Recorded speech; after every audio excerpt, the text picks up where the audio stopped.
Pemirsa, hasil real count pemilu 2024, suara PSI terus merangkak naik hingga mencapai 3,13% dalam kisaran waktu 19 jam.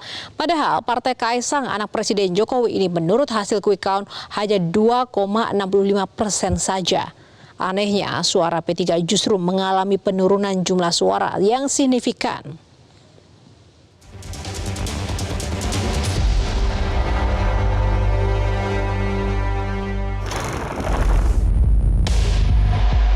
Ada yang mengejutkan pada real count KPU, yaitu suara Partai Solidaritas Indonesia.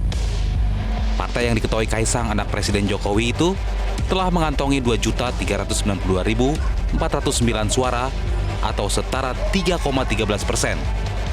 Angka ini melonjak tajam dibandingkan hasil quick count PSI yang hanya meraih 2,65%. Direktur Eksekutif Lembaga Survei Indikator Politik Indonesia Burhanuddin Muhtadi mengaku heran dengan hasil real count KPU terkait PSI yang menembus 3% suara. Pasalnya, semua lembaga survei penyelenggara quick count menyatakan PSI tidak akan lolos parliamentary threshold karena hanya mendapatkan 2,65% pada hasil survei terakhir. Pertanyaannya, ini secara statistika itu wajar nggak ada kenaikan sangat tajam hanya dari 110 TPS yang masuk? Dan kalau misalnya iya, wilayah mana itu perlu dicek. Tapi tidak lantas mengatakan kenaikan suara PSI dan Gelora itu dengan mengurangi suara P3. Nggak bisa seperti itu. Karena memang naik kan landai ya. Sementara kenaikan suara PSI dan Gelora itu tinggi sekali, eksponensial kalau bahasa statistikanya dalam waktu beberapa hari terakhir. Nah, pertanyaannya, kenaikan itu kalau betul ada 19.000 dari 110 TPS, sementara per TPS itu maksimal pemilih, berarti per TPS dapat berapa itu PSI dan Gelora? Nah, ini kan perlu pendalaman lebih jauh. PSI menjadi satu-satunya partai yang mengalami pertumbuhan suara yang cukup signifikan.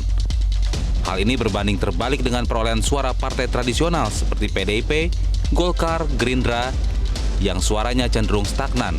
Bahkan, suara P3 terus menurun secara persentase. Persentase suara Partai Persatuan Pembangunan yang sebelumnya telah menembus ambang batas parlemen terendah yaitu 4%, kini malah turun menjadi 3,97%. Saat ini KPU masih melakukan rekapitulasi berjenjang dari tingkat TPS hingga nanti ke tingkat nasional yang dibahas dalam rapat pleno terbuka di KPU RI. Tim Liputan Metro TV. Jelajahi cara baru mendapatkan informasi. Download Metro TV Extend sekarang.